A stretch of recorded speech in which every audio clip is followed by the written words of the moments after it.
Hello student, welcome back to my channel कॉम से गीता। तो आज हम जो पढ़ाने वाले हैं ऑफ वॉल्स। तो ऑफ वॉल्स के बारे में पढ़ाएंगे, जिसको हम कह सकते हैं दीवारों से सारोकार। इन दोनों के बारे में बताएंगे, ऑफ वॉल्स के बारे में भी, और इनके जो कलाकार हैं अनुपम सूद, और इनके बारे में भी हम आपको बताएंगे। ठीक है, तो ये जो टॉपिक है वो आपके CBS class 12 UP TGT PGT KVS EMRS DSSB LT and NET यानी कि फाइन आर्ट्स से जितने भी स्टूडेंट जो है इससे रिलेटेड जो पढ़ते हैं उनके लिए, सभी के लिए इम्पोर्टेंट है। बाकी ये जो है NCERT का ही आपका ये टॉपिक है जो बहुत ही ज़्यादा इम्पोर्टेंट है सभी एग्जाम के लिए। ठीक है, तो इसके बारे में हम पूरी कंप्लीट डिटेल्स देखेंगे। तो सभी स्टूडेंट जो हैं आप लोग इसको बहुत अच्छे से ध्यान से सुनिएगा, और इससे पहले मैंने संथाल फैमिली करवाया है, आप लोग उसको भी देख सकते हैं। ठीक है, तो इसी के बारे में भी, पिक्चर के बारे में और कलाकार के बारे में, दोनों के बारे में ही बताया है। इसी तरीके से यहाँ पर इनके बारे में बताएंगे। तो चलिए फिर स्टार्ट करते हैं। सबसे पहले हम यहाँ पर देखते हैं कि ऑफ वॉल्स यानी कि इस पेंटिंग का जो नाम है, यानी कि जो शीर्षक है ऑफ वॉल्स, ठीक है, या फिर कह सकते हैं दीवारों से सारोकार। इनके जो कलाकार हैं वो कौन है? अनुपम सूद हैं, जो एक महिला कलाकार हैं। समय क्या है इनका? 92 है। मतलब इस पिक्चर का जो बनाने का समय है वो कितना है? 1982 है। जो संग्रहालय में जो संग्रहित है, ये पेंटिंग जो रखी हुई है संग्रहित है, वो आधुनिक राष्ट्रीय संग्रहालय नई दिल्ली में संग्रहित है, या कह सकते हैं national gallery of modern art Delhi, या फिर कह सकते हैं NGMA। ठीक है, या फिर कह सकते हैं नगमा। ठीक है, तो ये जो है यहाँ पर संग्रहित है। बाकी इसका अगर हम माध्यम की बात करते हैं तो इसका जो माध्यम है एचिंग ऑन पेपर, यानी कि पेपर पर मुद्रित किया गया है, प्रिंट किया गया है। और जो बनाया गया था वो सबसे पहले जिंक प्लेट पर बनाया गया था। जिंक की एक प्लेट होती है, उस पर पहले प्रिंट मतलब जो है पहले इनग्रेव करके बनाया गया था, फिर इसको किसी पर जो पेपर पर प्रिंट करा गया है। ठीक है, तो ये जो माध्यम हो जाएगा वो एचिंग ऑन पेपर पर है। ठीक है, तो याद रखिएगा, या फिर कह सकते हैं जिंक प्लेट द्वारा कागज पर मुद्रित किया गया था या फिर प्रिंट करा गया था। ठीक है, इतना क्लियर। बाकी नेक्स्ट देखते हैं अब अनुपम सूद के बारे में। अनुपम सूद के बारे में देखते हैं, जो इनके कलाकार हैं ऑफ वॉल्स के, या फिर कह सकते हैं दीवारों से सारोकार के कलाकार हैं, उनके बारे में देखते हैं। अनुपम सूद है जिनका जन्म 1944 में पंजाब के होशियारपुर में इनका जन्म हुआ था। प्रारंभिक शिक्षा इनकी जो है दिल्ली कॉलेज ऑफ आर्ट से हुई रही। बाकी अगर हम बात करते हैं छापा कला की शिक्षा जो इनकी है, कि जो छापा कला की शिक्षा यानी कि जो प्रिंट मेकिंग की जो उन्होंने शिक्षा ली थी वो स्लेट स्कूल लंदन से ली थी, यानी कि slate school of fine art यहाँ से ली थी, लंदन से ली थी। इससे पहले यानी कि जब उनकी जो प्रारंभिक शिक्षा हुई थी दिल्ली कॉलेज ऑफ आर्ट से हुई थी, तब इनके जो गुरु थे वो सोमनाथ होर और जगमोहन चोपड़ा थे। जगमोहन चोपड़ा तब आए थे जब ये ग्रुप 8 में क्या थी? सदस्य थी। ठीक है, और ग्रुप 8 में ये सबसे कम उम्र की क्या थी? सदस्य थी, जिस टाइम में यहाँ पर ग्रुप 8 की स्थापना हुई थी। ठीक है, बाकी अगर हम बात करते हैं छापा कला की जो शिक्षा है तो आप लोग को बता दिया है। उसके बाद ये मतलब जो है इंग्लैंड चली गई, तब इन्होंने छापा कला की शिक्षा लंदन से प्राप्त करी। बाकी अगर बात करते हैं शिक्षण कार्य जो है इनका दिल्ली कला महाविद्यालय के ग्राफिक विभाग में अध्यापन कार्य इन्होंने किया था, यानी कि कुछ टाइम के लिए किया था, ज्यादा टाइम के लिए नहीं किया था, कुछ टाइम के लिए किया था। बाकी नेक्स्ट देखते हैं इनकी जो प्रसिद्धि रही है वो किस में प्रसिद्धि रही है? छापाकार के रूप में इनकी प्रसिद्धि रही है। इनका जो प्रमुख माध्यम है एचिंग और कोलोग्राफी में था। अब देखो जगमोहन चोपड़ा के संपर्क में थी, तो इन्होंने जब मतलब ग्रुप 8 ज्वाइन किया था तो जगमोहन चोपड़ा भी कोलोग्राफी के लिए जाने जाते हैं।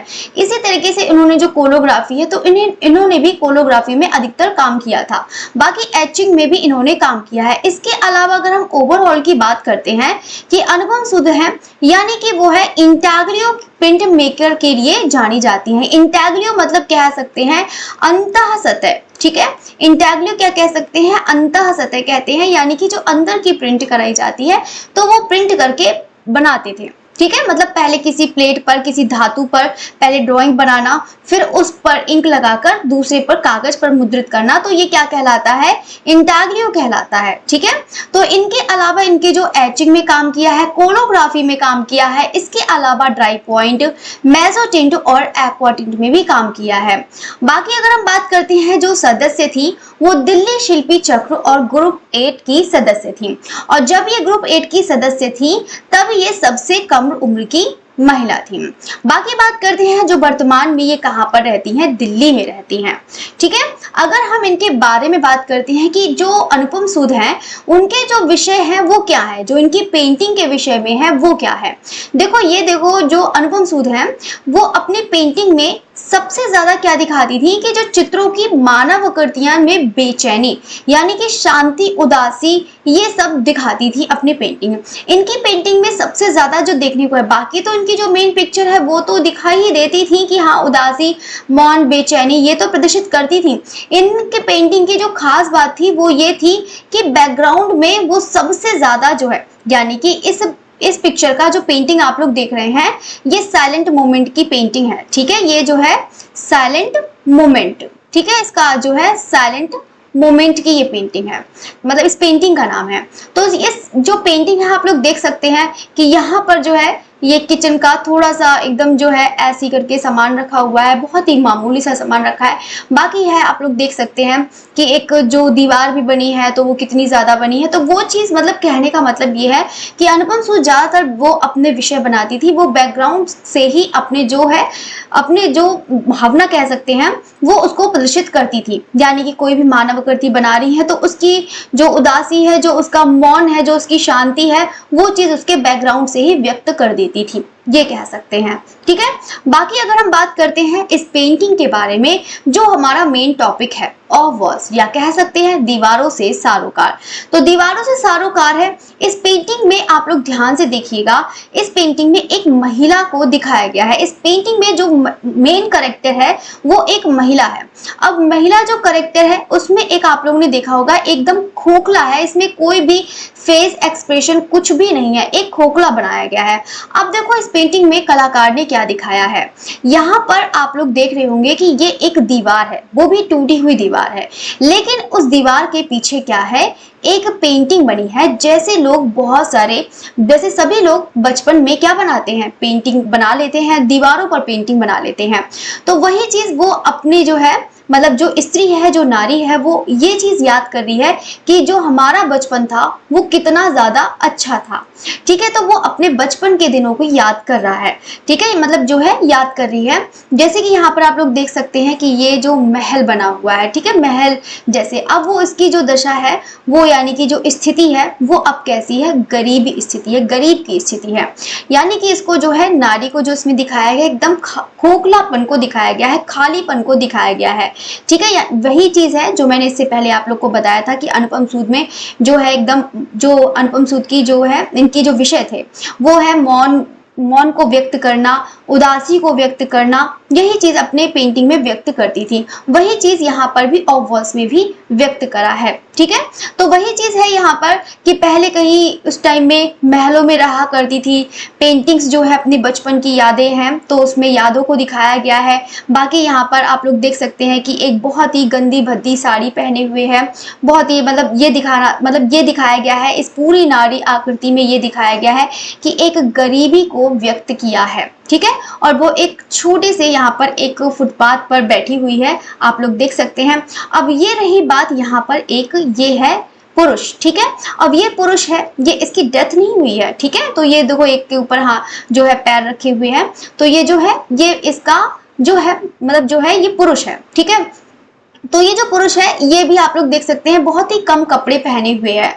ठीक है, एक नंगे पैर यहाँ पर दिखाई दे रहे होंगे पूरे में। तो ये जो है बहुत ही कम कपड़े, मतलब जो है बहुत ही कम कपड़े पहने हुए हैं। मतलब ये आप लोग कह सकते हैं पूरा ही जो इसका पिक्चर का सीन दिखाया गया है, बहुत ही गरीबी और दयनीय स्थिति को दिखाया गया है, जिसमें वो अपने बीते हुए कल को याद कर रही है। जिस टाइम में यानी कि जो नारी थी वो उस टाइम में बहुत अच्छे से घर में रहा करती थी, उस टाइम में अपने बचपन की यादों को वो सोच रही है कि वो दिन कितना अच्छा था।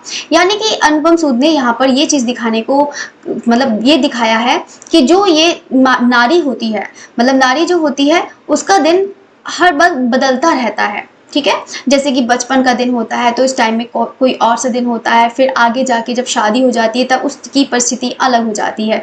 तो वही चीज यहाँ पे कलाकार ने इस चीज को प्रदर्शित किया है। ठीक है, तो वही चीज है कि यहाँ पर यही चीज इस पिक्चर से देखने को मिलता है कि जो है कि जो नारी है, ठीक है, नारी को जो है उसको सम्मान मिलना चाहिए, उसको समाज में सम्मान मिलना चाहिए, और ये जो है हर मतलब बराबर का हिस्सेदारी होनी चाहिए। मतलब ये चीज इन्होंने अनुपम सूद ने दिखाया है। ठीक है, तो वही चीज है यहाँ पर आप लोग को मैंने पूरा इस पेंटिंग के बारे में बता दिया है। एक खालीपन, एक मौन, शांति, उदासी, यही चीज है। बाकी जो है अपने बचपन के दिनों को याद कर रहा है।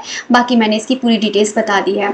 ठीक है, इसमें शॉर्टकट में यहाँ पर लिख रखा है, तो आप लोग यहाँ पर देख सकते हैं कि इस चित्र में यह स्पष्ट रूप से देखा जा सकता है कि किस प्रकार उन्होंने एक स्त्री में रिक्त मुखाकृति द्वारा एक नारी का आकर्षण जो है सृजित किया था, जो मैंने आप लोग को बताया था।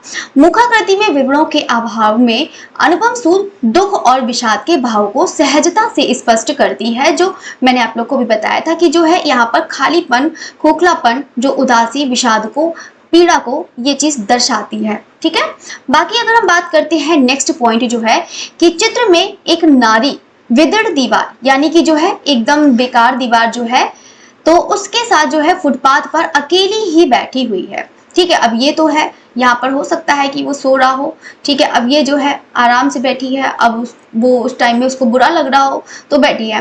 बाकी है अग्रभूमि में एक सोते हुए गरीब व्यक्ति का अधोभाग दर्शाया गया है। ठीक है, जिसके विपरीत स्त्री को वस्त्रों में अंकित किया गया है। ठीक है, इसको एकदम आधे वस्त्र में दिखाया गया है और इसको जो है यहाँ पर उसको साड़ी में पहने हुए दिखाया गया है, जो एकदम गंदी और भद्दी सी बनाई हुई है। यह संपूर्ण संयोजन इस छाया चित्र में विषाद के भाव को व्यक्त करता है, जैसे कि आप लोग ने अमृता शेरगिल की पेंटिंग में देखा था, उनकी भी पेंटिंग में यहाँ पर विषाद भाव को मतलब जो है दर्शाते हैं। बस इनकी पेंटिंग में क्या होता है कि अनुपम सूद की पेंटिंग में इनके बैकग्राउंड से ही सब कुछ देखने को मिल जाता है। ये ज्यादातर अपने बैकग्राउंड पर एक पर्दे के पीछे ज्यादातर बनाती थी, यानी कि जो है इनका फेस एक्सप्रेशन से इनका कोई मतलब नहीं था। जो इनके बॉडी स्ट्रक्चर है या फिर इनका जो बैकग्राउंड है उसी से ही दर्शा देती हैं, जो सामान जो है उससे भी दर्शा देती हैं। ठीक है, तो ये थी इनकी विषय थी। बाकी अगर हम बात करते हैं इसके अलावा अनुपम सूद के जो प्रमुख चित्र हैं वो कौन कौन से हैं, जैसे कि ओलंपिया है पहला। ठीक है, ये भी बहुत ज्यादा इंपॉर्टेंट है। दूसरी है ट्रिब्यूट है, ये भी बहुत इंपॉर्टेंट है अनुपम सूद की। बाकी तीसरी बात करते हैं ट्रिनिटी, ये भी बहुत ज्यादा इंपॉर्टेंट है। बाकी है नेक्स्ट यहाँ पर त्रिमूर्ति, और इसके अलावा यहाँ पर जो है वे टू यूटोपिया। ठीक है, तो ये जो है एक शिफ्टिंग हॉलो भी बहुत ज्यादा इंपॉर्टेंट है। एक डायलॉग, ये एक सीरीज है या फिर कह सकते हैं संवाद। ठीक है, बाकी है ऑटम भी बहुत ज्यादा जो है इंपॉर्टेंट है, आप लोग याद रखिएगा। बाकी है नेक्स्ट जो है पुरस्कार, या फिर कह सकते हैं जो है इनका पुरस्कार जो है कला रत्न पुरस्कार मिला है, बीसी सान्याल पुरस्कार मिला है। इसके अलावा इनको आईफेक्स द्वारा पुरस्कार भी प्राप्त हुआ है। ठीक है, तो ये चीज रहे, आप लोग को मैंने पूरा कंप्लीट आपको बता दिया है। आप लोग कोशिश करिएगा जितनी भी पिक्चर्स हैं, जितनी भी पेंटिंग्स हैं, आप लोग इसको बहुत अच्छे से देखिएगा। जितनी भी पेंटिंग्स हैं ये जितनी भी बहुत ही ज्यादा इंपॉर्टेंट है। इनकी तो पेंटिंग्स बहुत सारी हैं, सारी प्रिंट में ही बनाई हैं। ठीक है, एचिंग में बनाया है इन लोगों ने। तो बाकी तो आप लोग बस इनका माध्यम याद रखिएगा कि कौन से माध्यम है इनका प्रिय माध्यम जो है। पता है ना कि इंटाग्लियो में काम करना अधिकतर पसंद करती थी। बाकी जो आप लोग को पूरा बता दिया है कि जो इनकी पेंटिंग है फेमस पेंटिंग, वो याद रखिएगा। बाकी इसका जो विषय है, इस पेंटिंग में क्या दिखाया गया है वो आप लोग याद रखिएगा। बाकी इसके अलावा मैंने पूरा इसके डिटेल्स बता दिए है। विषय वेरी इंपॉर्टेंट है, इसको आप लोग जरूर याद रखिएगा। ठीक है, तो ये जो आप लोग को बताया है इसको बहुत अच्छे से पढ़िएगा। ये आपके एग्जाम के लिए बहुत ज्यादा इंपॉर्टेंट है। आपका कोई सा भी एग्जाम हो, ये सभी एग्जाम में पूछा जाता है। और अनुपम सूद है, अनुपम सूद छापाकार है, और छापाकार है तो छापाकार तो बहुत ज्यादा इंपॉर्टेंट होते हैं, तो ये अधिकतर एग्जाम में आते हैं। तो कोशिश करिएगा इसको जितने भी पॉइंट्स हैं आप लोग इसको अच्छे से लर्न करिएगा। बाकी फिर नेक्स्ट डे मिलते हैं। ठीक है, बाकी जो आप लोग की डेली पेंटिंग्स ऐसे ही मिलेगी और फुल डिटेल्स के मिलेगी, और साथ साथ में जो भी कलाकार हैं उससे रिलेटेड वो भी आप लोग को करा दिए जाएंगे जो इंपॉर्टेंट पॉइंट है। ठीक है, ओके, थैंक यू एवरीवन। बाकी आप लोग को वीडियो अच्छा लगा है तो इसे लाइक करना ना भूलिएगा और शेयर भी जरूर करिएगा। Okay, thank you everyone.